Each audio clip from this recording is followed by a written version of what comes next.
Assalamualaikum warahmatullahi wabarakatuh. Ila hadrati Nabil Mustafa Rasulullah sallallahu alaihi wasallam wa azwajihi wa dzurriyyatihi wa li baitihi wa ila jami' ikhwanihi minal anbiya wal mursalin wal awliya wa syuhada was sholihin wal ulama il musannifin wa malaikatil muqarrabin khususan Imam Al-Ghazali dan semua guru-guru kita sulihim wa furu'ihim wa li salsilatihim sayulillahi lahumul fatihah. Bismillahirrahmanirrahim. Bismillahirrahmanirrahim. Qala al-mu'allifu rahimahullahu taala wa nafa'ana bihi wa bi ulumihi fid dharain amin ya rabbal alamin. Wa tilkal qita'atul lahmiyatu markabahu. Wa kullu a'dha'il jasadi asakiruhu. Jadi kemarin sudah dijelaskan bahwa yang dimaksud kolbu itu ada dua, yaitu hati yang potongan daging atau hati jasmaniyah. Lalu ada hati yang hati ruhaniyah ya. Hati kalau yang potongan daging itu bagian dari alam mulak atau alam syahadah ini. Tapi hati yang hati batin itu bagian dari alam malakut ya. Makanya nanti karena hati batin itu bagian dari alam malakut, dia bisa mengakses hal-hal yang bersifat malakutiyah. Makanya nanti teman-teman kalau walaupun sudah pulang ke Pekalongan nanti tetap dibuka YouTube-nya sampai khatam ya. Ngikutin ngaji kita. Di YouTube kan selalu kita kan apa namanya? Kita upload ya, nanti bisa dibaca ben ngaji ini ora nyakang. Nah, watil kal kita atul lahmiyatu potongan daging itu atau jantung kolbu potongan daging itu markabahu adalah kendaraan bagi kolbu ruhaniyah. Jadi kolbu ruhaniyah itu ibarat pengendara, potongan daging itu ibarat kendaraannya. Jadi kolbu jasmania adalah kendaraan bagi kolbu ruhaniyah. Kolbu yang ada di alam malak, di alam mulek atau alam syahadah atau alam fisik itu adalah kendaraan bagi kolbu yang ada di alam malakut. Kendaraannya. Wa kullu a'dha'il jasadi dan semua anggota badan yang fisik ini asakiruhu adalah tentara bagi kolbu ruhaniyah atau kolbu yang hakiki ya, atau hakikatul kolbi. Wahua dan kolbu yang hakiki itu al-maliku adalah raja. Hmm. Jadi rojo ini kalau secara fisik memang anu ya. Secara fisik itu jantung adalah rajanya kalau secara fisik ya. Tapi secara kemanusiaan yang raja adalah jantung ruhania itu yang raja. Nah, nanti ada banyak penjelasan ya secara biologis. Karena kalau di ilmu kedokteran, jadi kalau sampean belajar kedokteran, rajanya tubuh itu kan otak. Yang dipahami itu loh, adimal. Otak itu di sini. Itu rajanya tubuh kalau menurut kedokteran sekarang loh ya.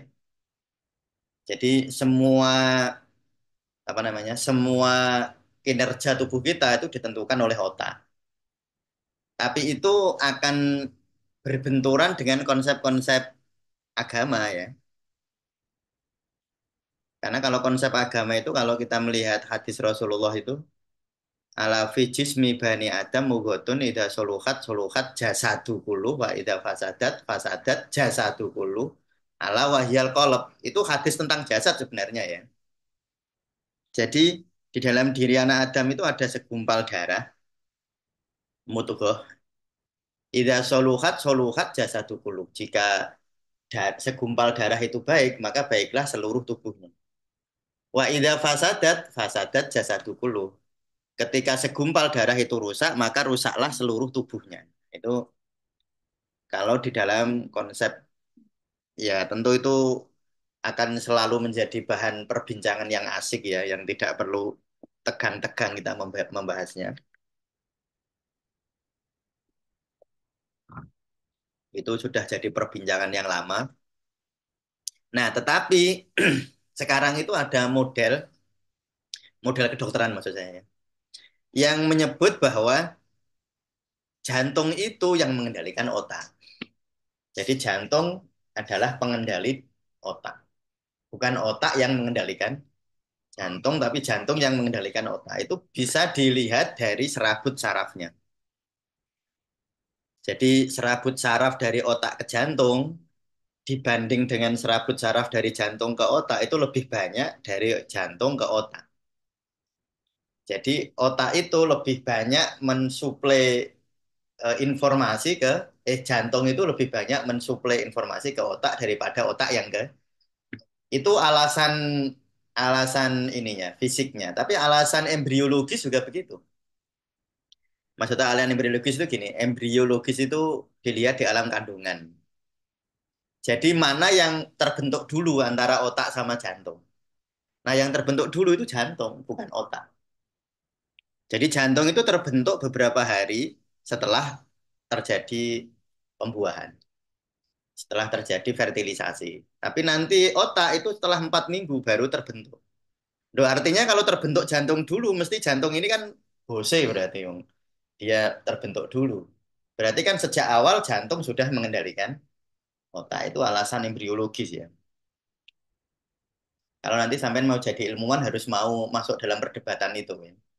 Harus mau masuk perdebatan itu. Tapi perdebatan di ruang ilmiah, bukan di ruang rasa. Ya. Jadi nek jadi ilmuwan nggak usah baperan. Misalnya ilmuwan eh, mengatakan ada ilmuwan kemarin ada cerita kemarin siapa itu? Saya waktu ngajar di 200 jam. Ada cerita itu Mas Sultan itu yang salah satu peserta. Ada seminar di UIN, lalu ada dosen dengan PD-nya nggak percaya bahwa jiwa itu ada gitu. Ada dosennya dosen UIN juga, tapi UIN-nya nggak usah sebut UIN mana ya. Nah itu kan semacam itu sebenarnya ya perdebatan yang asik saja sih. Kalau kita bakat jadi ilmuwan akan menganggap itu asik gitu. Nah sampean ra bakat ra usah ngeburuno. Terus sampean debat tok malah malah jadi stres gara-gara perdebatan ilmiah itu harusnya nggak bikin stres ya. Cari aja. Yang perdebatan bikin stres kan kalau melibatkan emosi kan. Dan debat mbek kancamu tentang sesuk itu nek balik iku numpak motor apa ngebis. Nah, sampean kan ngaruh emosi misalnya. Nah, kalau sambil emosi ya capek berdebat. Tapi kalau debat ilmiah itu malah asik. Jadi kita akan membaca terus, wah iya ya, dia bilang gitu alasannya gitu. Coba saya tak cari alasan yang menentang atau yang menyetujui, saya cari. Jadi sebenarnya alasan kayak gitu ya ya sah-sah saja ketika maksudnya sah itu dia berpendapat begitu itu sah ya, bukan pendapatnya yang sah. Dia berpendapat seperti itu sah, bukan pendapatnya loh yang sah. Ya kalau pendapat ya kita punya pendapat sendiri yang menurut kita sah. Jadi kalau kita misalnya ya jiwa itu ada dengan beberapa alasan misalnya. Misalnya ada efek placebo itu alasan bahwa jiwa itu ada. Jadi pikiran ternyata mempengaruhi tubuh. Placebo tahu ya sampean? Placebo itu obatnya orang, jadi orang saya kasih obat kosong, saya bilang ini obat antidepresi. Nah itu mandi itu. 30% orang cocok. Padahal itu nggak obat, Mbak. Itu hanya gelepung aja, cuma saya bilang aja. Nanti di klinik itu begitu loh. Saya sendiri sebagai pengobat itu gumun, kok iso mari? Gumun itu artinya kan gini, orangnya ngeyel gini gini gini ya. Akhirnya kita pokoknya kalau dikasih obat, wong Ustaz diparingi obat yang cocok untuk kersane kula ndang mari. Mboten usah, Bu, bekam sama pijet man pun cekap. Lah nek kari obat kan lebih cocok. Lah itu sudah ya, sudah sugestinya kan kuat banget sama obat ya. Tak kasih OT izin itu. Jadi dia itu biasanya orang abang depresi gitu. Yang paling cocok itu orang-orang dengan mental health itu, jadi depresi, kecemasan gitu. Yang paling cocok dengan placebo. Ya akhirnya enggak enggak enggak. Tawarin obat dengan mandi beli. Nah, sudah beberapa hari datang. Ustaz, alhamdulillah minum obat badannya apa pikiran saya jadi tenang. Jadi tenangnya itu bukan karena obatnya ini memang untuk itu ya enggak ya karena dari awal dia yakin bahwa obat ini itu obat. Lalu yang kedua alasan NDE namanya ya, Near Death Experience. Jadi pengalaman dekat kematian atau mati suri. Jadi kebetulan hari ini tuh membaca 3 buku tentang itu ya, tentang pengalaman mati suri. Saya membaca 3 buku ini. Jadi pengalaman mati suri itu menjadi salah satu sekarang menjadi apa alasan para ilmuwan mempercayai adanya jiwa. Karena ilmuwan itu ada dua, Dek. Ada sampai kalau baca YouTube kan ada dokter saraf ya, saya nggak perlu nyebut di sini ya. Pokoknya ora percaya ngono-ngono kan ada ya. Ya, kan ada dokter-dokter semacam itu kan ada. Nanti tak kandani kalau sudah nggak saya rekam ini. Ada dokter yang percaya adanya jiwa. Nah, tapi misalnya ternyata NDE itu near death experience ya. Jadi orang mati suri itu ternyata dia itu jantungnya berhenti, otaknya nggak ada respon apa-apa, sudah kan sudah dianggap leren ya, sudah dianggap mati itu. Tapi ternyata ketika dia hidup kembali itu dia ada sebuah kejadian dia bisa melihat dokter yang nolong dia tadi waktu dia di apa namanya ditolong ke gawat daruratan itu, dia melihat dokter siapa yang nolong bajunya apa, lalu terjadi apa, dia lihat gitu. Sampai terus tubuhnya dokter bilang kamu ini sudah meninggal itu dia lihat. Nah, artinya ternyata ketidakberfungsian eh, apa fungsi-fungsi tubuh itu tidak menghentikan proses pikiran itu. Oh, itu pengalamannya banyak sekali. Bahkan salah satu ilmuwan yang mempelopori penelitian tentang NDE itu namanya Profesor Moody. Ya, itu beliau neliti dari ratusan orang. Beliau itu filosof sekaligus psikiater ya. Jadi sekolah di kedokteran sekaligus filosof. Nah, itu beliau meneliti tentang puluhan orang dengan eh, peristiwa mati suri itu ditanya. Nah, ternyata punya pola-pola yang sama. Jadi banyak orang ketika dia ditolong oleh dokter itu dia sudah merasa keluar dari tubuh, dia keliling-keliling rumah sakit. Jadi lihat ada dan itu benar gitu. Benar bahwa dokter tadi yang nolong bajunya ini dia tadi nyebut begini, lalu lihat bapak keluarganya nangis gitu. Dia lihat padahal udah mati, artinya ada sesuatu di luar tubuh. Nah, itu loh. Ini salah satu alasan bagi orang-orang yang non materialis namanya ilmuwan yang menganggap bahwa jiwa itu ada. Tapi tentu saja perdebatan ngono ya ora bakal bar hanya dengan cara begitu ya.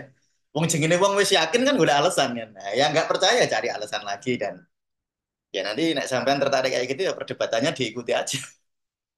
Nah, itu kalau mau niat jadi ilmuwan Mas, niat jadi dukun ya ora usah. Dan dukun itu sampean ning sakti, ketok sakti lah. Nah, niat jadi ilmuwan sampean harus terbiasa. Jadi gini loh, ilmuwan itu gini. Sampean itu bukan hanya setuju nggak setuju, tapi harus tahu alasannya orang nggak setuju itu apa, alasan sampean setuju apa, itu namanya ilmuwan. Kalau kita debat kusir itu sampean hanya tahu alasanmu gitu. Tapi alasannya orang sampean nggak tahu kan. Misalnya kalau orang ilmuwan fikih, itu harus tahu alasan mengapa orang nggak kunut misalnya. Ya, nggak kunut subuh, harus tahu. Kamu sebagai pengamal kunut, ya harus tahu alasanmu mengapa kunut. Gitu. Ya kebiasaan kan kita nggak, hanya tahu alasan kita mengapa saya kunut kan. Ya karena saya manut guru saya. Ya itu cukup sebagai pengamal cukup. Ini anut guru itu cukup deh. Tapi nek jadi ilmuwan ya udah cukup. Nek mau jadi ilmuwan loh ya, mau jadi ulama maksudnya. Tapi nek sampean aku gak penting, sepenting aku misalnya adik-adik yang perempuan jadi ibu sing apik ya, ya udah ya, ya nggak usah sedalam itu sih. Capek malah. Nah kalau sudah begitu ya nggak usah nganu ya, nggak usah ikut debat juga.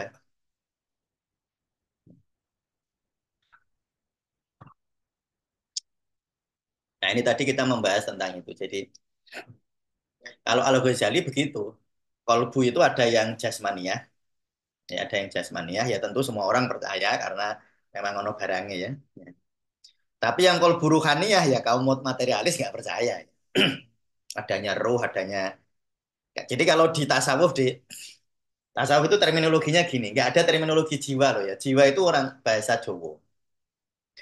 Nah, lalu dipinjem di bahasa Indonesia untuk mentranslate apa namanya bahasa bahasa agama. Jadi misalnya kolbu atau kolab apa lalu ruh lalu nafas ya.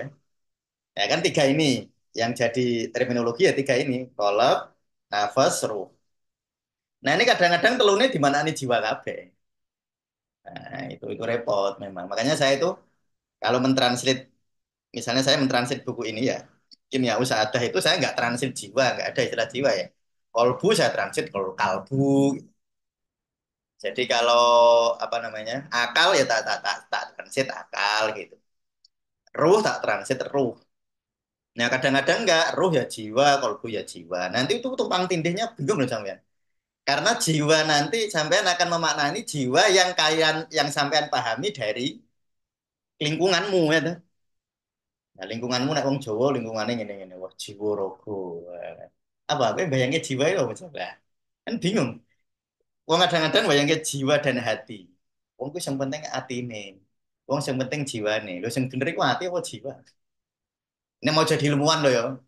Nah, sampeyan mau jadi ilmuwan ora usah mikir ngono. Nek mari muat ya. Tapi kalau kita mau membahas sesuatu secara rinci, pembatasan terhadap terminologi itu penting.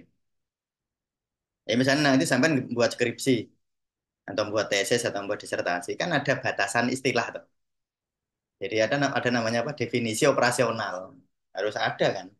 Definisinya ini di dalam tesis ini atau dalam skripsi ini. Itu harus ada definisi operasional. Nah, ini sampean memakai kata jiwa ya repot. Ya boleh, tapi sampean harus membatasi dulu di awal.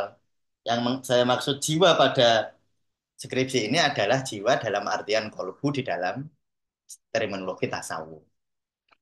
Tapi jiwa itu sering dimaknani roh, dan roh itu sering dimaknani apa? Eh, apa itu? Diri kita yang dimensi lain gitu. Nah itu. Ya roh, jadi roh itu loh. Roh. Nah, jadi roh halus, waduh, jadi macam-macam meneh mas. Makanya neng Arab, neng Al-Quran, apa di terminologi tasawuf kan nggak ada roh halus. Ruhul latifah, ngono, bono ora.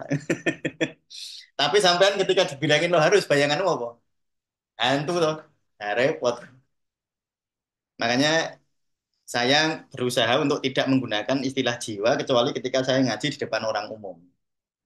Jadi kalau saya ngaji pengajian-pengajian umum gitu, yang datang ya segala kalangan, ya saya nggak perlu bingung-bingung kayak gitu sih, Mas. Tapi ketika kita nulis buku atau ketika kita ngisi seminar, ketika kita itu sampean harus perhatikan betul tentang terminologi. Nah, sekarang itu saya ulang-ulang terus ya, bahwa kritikan saya di tasawuf adalah terminologi itu masih tumpang tindih. Sehingga banyak ilmuwan yang tidak yang membuat orang lain bingung. Jadi ilmuwan lain bingung, dia itu menyebut roh itu apa? Nyebut jiwa itu apa? Apa nyebut kolbu itu apa? Nyebut nafas itu apa? Nah, itu yang. Nah, itu ya. Ini saya bahas tentang karena ini tadi bahas tentang kolbu hakikotul kolbi ya, yang ada di alam goib atau alam malakut ya.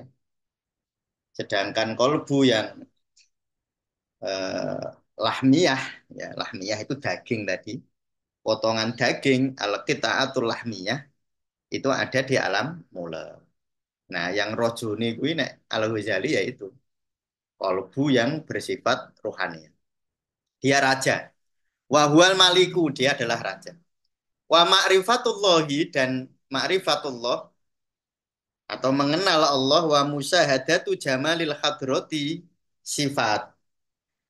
Wa musyahadatu jamalil hadrati dan menyaksikan keindahan hadirat Allah sifatuhu adalah sifatnya. Jadi sifatnya qalbu ruhaniyah itu mengenal Allah ya, tugasnya itu mengenal Allah dan menyaksikan kemuliaan atau keindahan ya. Kalau jamal itu keindahan, jalal itu kemuliaan.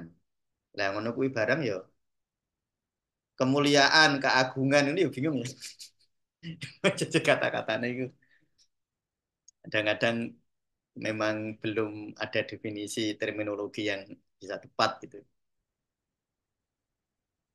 Wa musyahadatu jamalil khadrati dan menyaksikan keindahan hadirat Allah sifatuhu adalah sifat dari hakikatul qalbi. Wa taklifu dan terbebani alaihi atas hakikatul qalbi atau qalbu yang hakiki. Itu yang tertaklif itu. Jadi maksudnya mukallaf, kamu tahu ya mukallaf ya. Mukallaf itu orang yang dibebani hukum. Santri rene, awak rene dolanan, nah orang-orang ini itu orang no salah rano bener, dia ini urung mukallaf kok. Ya. Tapi nek sampean ya mukallaf. Orang-orang no maksudnya kan, karepe ya orang tanggung jawab. Dan nek awak kan ra iso mbok ngono-ngono ya. Bocah kok orang tanggung jawab dihapus ngono lho, ya ora iso ndekne iki ora mukallaf kok. Jadi yang mukallaf di dalam diri kita itu bukan tubuh. Tapi yang mukallaf sebenarnya adalah kolbu yang hakiki. Makanya ada ulama, lagi ada ulama lagi loh ya. Kalau ada perdebatan kayak gitu. Nanti di akhirat itu yang disiksa itu jasadnya apa? Ruhnya. Ya. Apa kolbunya? Apa apa namanya? Dirinya yang jiwanya gitu. Yang disiksa apanya nanti? Makanya ada ulama yang tertaklif itu kan kolbu ruhannya. Yang mendapatkan kewajiban harus melakukan sesuatu atau harus meninggalkan sesuatu itu kan kolbu yang ruhaninya. Berarti sing disiksa sapa? Kolbu ruhaninya. Lha iku menurut ulama, sampean ora usah percaya din dhisik. Wis pokoke rungokke ngono ae. Oh iya, berarti ono ulama ngomong ngono, ngendika ngono. Sampean malah percaya ora percaya nanti aja. Ya nggak usah tergesa-gesa percaya. Pokoknya wallahu alam ngono ae sih. Tapi sambil wallahu alam itu sambil sampean ngaji. Nah ini, jadi wat taklifu dan ketaklifan atau kebebanan hukum yang dibebani atau terbebani oleh hukum itu alaihi adalah atas ruh yang rohaninya. Nah, ruh yang jasa dia nggak ada lah. Kalau disiksa dia kan sakit. Wong ini udah terbebani kok disiksa ya dah. Jadi gue ulama ngono loh ya. Sampai kalau membaca-baca ulama-ulama zaman dulu, mari kita ini kan kadang-kadang hanya membaca ulama-ulama yang populer ya. Populer dengan kita yang cocok lah. Tapi wong sampean itu wong sarjana. Kan sedelok meneh loh. Ya, maksimal kan 6 bulan lagi. Ya betul ya? Apa 1 tahun? 1 tahun ya. Nah, maksimal 1 tahun kan sampean sarjana loh. Sarjana masuk pikirannya hanya sempit gitu. Ya harus lebih luas, harus lebih lapang. Sudut pandangnya banyak. Sehingga ketika melihat perdebatan-perdebatan itu sampean biasa saja. Jadi nek ono pendapat ngono iku ya asline ono benere, ono pendapat ngene ya ono benere itu alasan dewe-dewe itu. Makanya jadi memaklumi. Makanya saya kalau ada perdebatan misalnya koncoku SMA neng grup atau koncoku SMP neng grup atau konco kuliah neng grup misalnya debat. Ya saya biasa aja mau yo ngerti maksudnya kono yo ono benere sing kene yo ono benere kan. Jadi kita jadi santai, jangan malah jadi tegang. Jadi tegang karena sampean ingin menunjukkan ego bahwa sampean paling pinter di grup ini ya. Itu. Terus sampean berpendapat. Kayaknya kau yang paling pinter. Tapi ndelalah ono liyane sing debat sampean loro ati ya. Nah, jadi loro ati ora bakat jadi ilmuwan. Ya, itu. Wal khitabu ma'ahu. Wal khitabu dan khitab yang diajak bicara ma'ahu adalah apa kolbu yang ruhaniyah ini. Jadi yang sing diajak-ajak ngendikan oleh Allah itu yang diajak ngendikan ya kolbu ruhaniyah ini. Walahu dan bagi kolbu ruhaniyah ini atau hakikatul kolbi ini asawabu pahala. Sing untuk pahala itu ora jasadmu, sing untuk pahala itu kolbumu itu. Wa alaihi dan kepada kolbu ini ale ekobu siksa lo mau tak cerita wis. Jadi sing disiksa itu kolbu ruhaniyah, ora kolbu jasad dia. Jadi sampean selama ini bayangke siksa kubur, siksa akhirat ya, Mas? Oh, piye, Mas? Bayanganmu ya. Nah, itu sampean Sampai nanti itu gini loh, bertanya kepada diri, ini bayangan saya sendiri apa aslinya ngono? Ya kan aslinya bayanganmu dewe. Neng kono mbah piye kan ya ora ngerti sampean. Sing jelas nggak enak gitu aja udah. Mbah ora enake piye ki wallahu alam. Wasaadatu dan kebahagiaan, wasakau dan penderitaan, talhaqonihi keduanya akan menemui apa mendatangi kolbu yang rupanya. Jadi sing iso ngrasake apa bahaya dan bahagia dan bahagia dan penderitaan itu ya kolbu ruhania. Nah, kalau kolbu jasadiyah atau jasad kita secara umum itu yang ngerasake loro jasadiyah. Tapi ora penderitaan. Mulane para ulama itu ulama tasawuf, tanganmu bisa sakit, tapi kamu bisa bahagia. Karena loro kuwi nggone nang fisik, nek bahagia nggone nang ruhani atau kolbu ruhaniyah atau hakikatul kolbu. Jadi ketika seseorang itu bisa menyadari jarak kolbu antara dirinya yang dimensi ruhaniyah ya nek nang Jirul Asrar tadi pagi ya. Kalau dia bisa menjaga jarak, menyadari jarak antara antara dirinya yang ruhaniyah dengan dirinya yang jismaniyah itu. Itu kan ada jaraknya. Nanti dia bisa membedakan antara ini sakit atau penderitaan. Nah, biasanya orang sakit menjadi satu dengan penderitaan gitu. Ketika sakit dia menderita. Tapi nek ulama-ulama, misalnya kaya Nabi Ayub, Nabi, dia bisa beda. Ini sakit bukan penderitaan. Para wali misalnya, para wali sing gerah. Saya itu punya buku ya, buku tentang penelitian doa. Jadi dia ngumpulin kayak meta analisis itu loh tentang doa-doa. Nah, di dalam pengantarnya pendahuluan itu menurut saya kritikan yang baik, apalagi kita di TP, sampean di TP ya. Kan kita sering begini, kayak keangkuhan ilmu. Jadi kalau kita itu, misalnya kayak saya podcast saya kemarin, ketika kita itu bertasawuf kita makin sehat kan gitu ya. Itu sakjane hanya statistik, tetapi tidak mutlak. Jadi kita bicara kayak gitu itu bukan bicara kemutlakan bahwa orang kalau bertasawuf pasti sehat itu enggak loh ya. Sampai nek ngono sampean keliru. Engko akan terbentur kan ana wong ngacung Pak Kiai kula takon. Jarene nek wong atine ayem kok loro. Kok sehat. Lah Kanjeng Nabi kok gerah. Iku apa atine ora ayem ora tasawuf lho ya jek kan bingung jawab. Ono ngacung meneh misalnya ono sahabat-sahabat sing gerah kan ada banyak ya. Misalnya ada banyak riwayat lah ada sahabat yang sakit 30 tahun. Ada para wali sing gerah. Nah, di buku tentang apa namanya? Di buku tentang doa-doa tadi kayak meta analisis itu. Jadi dia menganalisis penelitian-penelitian tentang doa, efektivitas doa itu di pendahuluan tuh ada semacam paradoks. Mengapa orang-orang suci yang disebut oleh suci oleh agama-agama tertentu, bukan hanya Islam ya yang dianggap suci oleh agama yang lain, itu juga sakit. Orang-orang suci atau para wali itu. Maka itu jadi paradok. Apakah lalu kita harus apa, berbanding lurus itu lurusnya ngene gitu loh. Berbanding lurus itu kan kudune kalau ini dia di sini dia naik, dia ke sini makin naik kan gitu ya, berbanding lurus. Ya ternyata enggak. Nah itu jadi kalau kita itu terlalu misalnya sampai ini kan kuliah di TP. Terus sampean kayak keangkuhan ilmu bahwa kalau kita bertasawuf kita makin sehat terus dalam benak kita itu pasti wah repot. Makanya saya selalu bilang kalau kita begitu malah kita kehilangan tasawuf sebenarnya. Mulane ya memang kadang-kadang itu ewuh ing pambudi nek cara Jawa ya. Ya pambudi iki ya piye ya nek diomongke ya ana ora pase tapi ora diomongke ya ana ora pase. Ya akhirnya ya diomongke tapi kudu sadar nek kuwi ora pas. Ora pas bener gitu loh maksudnya. Bahwa bertasawuf itu bikin sehat mungkin secara statistik iya. Tapi apakah pasti begitu? Ya orang ngerti. Ya kan ngono toh cara cara mengolahnya. Karena itu tadi ada paradoks-paradoks.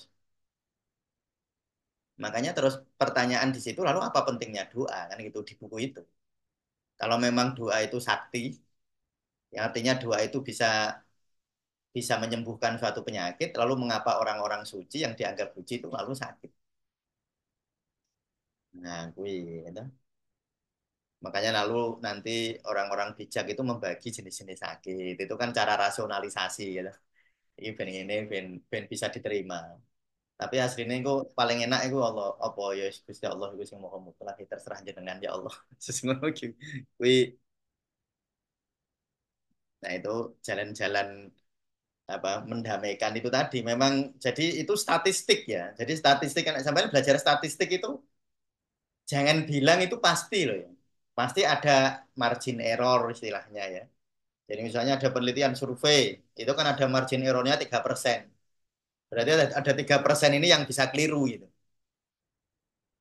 Jadi itu bukan sesuatu yang pasti. Nah, jadi sing disiksa, sing apa mendapatkan pahala, mendapatkan kebahagiaan, mendapatkan penderitaan itu adalah qalbu ruhaniyah. Jadi kalau kita pakai makanya ini ya, kalau kita pakai terminologinya Sirul Asror, Syekh Abdul Qadir Syekh Abdul Qadir Jailani itu al jismaniyu war ruhaniyu. Ya, pakainya terminologi itu.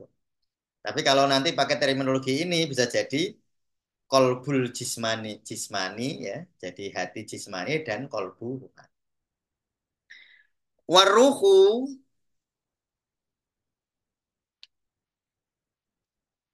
dan waruhul hawani dan ruh-ruh hewani. Nah, ini kan bingung ya. Waruhul hawani itu nek waruhu mbok manane ruh-ruh yang wana faktu fihi miruhi repot ya. Jadi ruhu ini maksudnya adalah energi. Waruhul hawani dan energi hewani. Energi hewani itu apa dalam diri kita? Godop, apa? Marah, apa? Eh, syahwat wal godop. Itu kan energi-energi atau aruhul hawani ya, hewan. Potensi-potensi atau energi-energi hewani. Fikul syai'in di dalam semua sesuatu tabi'ahu itu mengikuti. Jadi mengikuti ini, ngikutin kolbu apa? Kolbu ruhaniyah wa ma'ahu dan bareng kolbu ruhaniyah. Jadi pendampingnya ya, pengawalnya lah gitu kira-kira. Nah, wa ma'rifatu haqiqatihi dan memahami hakikat-hakikat kolbu wa ma'rifatu sifatihi dan memahami hakikat-hakikat hati atau kolbu. Miftahu ma'rifatillahi subhanahu wa ta'ala adalah kunci untuk memahami Allah subhanahu wa ta'ala. Jadi nanti ada penjelasan. Jadi kolbu kita itu kayak cermin. Nanti di alam malakut juga ada lauhil mahfud. Lauhil mahfud juga cermin. Nah, kalau cermin diginikan, nah nanti sesuatu yang tampak di sini bisa tampak di sini ya. Namanya itu, makanya orang yang kolbunya nanti jernih, dia bisa mengakses realitas yang ada di dalam alam alam. Fa'alaika maka wajib atasmu bil mujahadati untuk sungguh-sungguh kata ta'rifahu sehingga engkau memahami kolbu ruhaniyah. Li'anahu karena rohul ruhaniyah atau kolbu hakikat tadi. Jauharun itu adalah jauhar atau elemen. Azizun yang mulia min jinsi jauharil malaikat dari jenis sesuai yang sama jenisnya dengan elemen malaikat. Jadi min jinsi jauharil malaikat itu dari jenis elemen kemalaikatan. Wa aslu makdanihi dan asal tambangnya, sumber asalnya makdan. Wa aslu makdanihi dan sumber asalnya minal hadratil ilahiyati dari hadirah ilahiyah, dari hadirat ketuhanan. Nah, itu malah asalnya kok Allah. Asalnya dari hadirat Allah. Min dzalika dari eh, sumber itulah al-makani. Min dzalika al-makani dari tempat itulah jaa datang. Wa ila dzalika dan kepada tempat itulah wa ila dzalikal makani dan kepada tempat itulah yaudu dia kembali. Berarti datangnya kolbu ruhaniyah itu yoko hadirate Gusti Allah. Kembalinya juga hadirate Gusti Allah. Nah, jadi kalau kita memahami kayak gini itu ya harusnya kita menjadi lebih bersyukur ya. Artinya nuansa ruhaninya itu harusnya menjadi lebih kuat. Jadi kita menyadari bahwa diri kita itu ada jauh haril malaikat sing asale kok Allah. Nah, kan itu ya kenikmatan, keanugerahan, anugerah yang luar biasa. Ya artinya nek sampean nyadari ngono iku misalnya sampean mau berbuat jahat itu ya duwe izin gitu. Isine ora izin mbek wong, Mbak. Ya isine sama jauhar di dalam dirinya sendiri. Iya kan? Misalnya gini, ini contoh ya, contoh saja. Itu yang saya hayati. Jadi saya itu ditinggal meninggal bapak waktu saya masih SMA. Tetapi saya nggak pernah merasa bahwa bapak itu meninggalkan saya. Nggak ada istilah berpisah. Nah, secara biologi saya maknani, wong darah ini kan darahnya bapak. Gitu. Darah ini kan darahnya bapak kan, asalnya kan begitu kan Mas ya. Ya, jantung ini kan dulu adalah jantung ibu dan bapak saya ada di dalam diri saya. Lalu darah ini juga misalnya nek ono darah AB, A kok bapak, B kok ibu kan ngono. Atau darah B, B kok bapak, B kok ibu atau B dari bapak, I dari ibu misalnya. Nah, lalu sehingga saya merasa begitu. Nah, ketika saya belajar kok orang seneng, misalnya waktu saya sekolah dulu, males belajar, lu aku kisin mbek bapak. Lah ngono, Mbak. Lu bapak iki ndelok aku terus, saiki bapak. Terus saya nangis gitu kan. Ya kan nggak pernah berpisah. Wong yono bapak neng kene kok. Ada ibu di sini. Sehingga saya nggak perlu diawasi bapak ibu untuk belajar itu. Nggak perlu diawasi oleh bapak ibu secara fisik, dia harus deket saya. Wong dia itu sebenarnya ya saya itu kan gitu. Iya kan? Ya bapak ibumu ya kowe iku asline gitu. Lah kok enggak lah iya ya mesti to ya masa ora. Nah itu sehingga itu sebenarnya yang kita hayati kalau kita lebih perdalam lagi kan gitu namanya. Bahwa di dalam diri kita ini ada jauharul malaikat sing asal min qadratil ilahi. Jadi sampean cara berbuat kemaksiatan ora eling Allah ngono ya isin. Lah isine mbek sapa? Ya kan mbek awak men kene iki wis ono kok. Jadi ora usah isin mbek sapa. Iki sing ndeloki aku sapa, sing ngawasi aku, perlu ono satpam lah saya harus. Nah, nah itulah sebenarnya kunci-kunci akhlakul karimah kan kayak gitu sebenarnya. Kalau kunci-kunci akhlakul karimah secara psikologis kan punishment and reward itu nek behaviorisme. Lah kayak gitu kan berarti ya dari luar kan. Kalau nggak ada punishment ya ya sudah nggak apa-apa, nggak ada reward ya ya sudah aku mau kan ngono. Nggak ada punishment saya nggak takut, nggak ada reward saya nggak ingin kan gitu. Lah itu berarti lah itulah kalau kita bicara akhlak perilaku dari aspek psikologi. Tapi kalau dari aspek rohaniah itu nggak gitu. Jadi aspek rohaniah itu baik buruk harus berasal di dalam diri kita sendiri. Makanya termasuk cinta. Jadi cinta itu nggak ada alasan. Kalau alasan ada alasannya itu berarti cinta psikologis. Saya mencintai istri saya karena dia cantik berarti psikologis, Mbak. Kan dari luar asalnya. Dan itu psikologis berarti itu kan reward. Aku cinta karena dia cantik, ya reward namanya. Atau aku cinta karena nek orang dekne meninggalkan saya, berarti kan takut punishment. Iya kan? Berarti itu sampean berarti berperilaku cinta sebagai psikologi behavioris berarti sampean. Tapi nek sampean ruhaniah nggak gitu. Cinta itu asalnya dari sini. Jadi misalnya saya sama istri saya sederhananya begini ya. Kalau saya nggak mencintai istri saya, aku izin mbek Gusti Allah loh. Loh Gusti Allah aku ini dhisik janjiku mbek Allah kan gitu ya. Janji saya waktu napa qabil tu nikahaha bi mahri hadza wa kadza itu. Itu aku janji mbek sapa asline. Karena aku ora janji ambek Dek nih. Janji mbek sapa nek isap kabul itu. Ora janji mbek wali loh, Mas. Wali ini nikah maksudnya. Ora janji mbek dia loh. Tapi janji ini mbek Allah dan Allah itu ada di meliputi semua diri kita. Nah, nek ngono iku ya terus setia, Mbak. Karena yang ngawasi ora bojone. Jadi yo bukan karena ini diawasi wah diteleponi bendino di mana ada di mana bukan setia kayak gitu.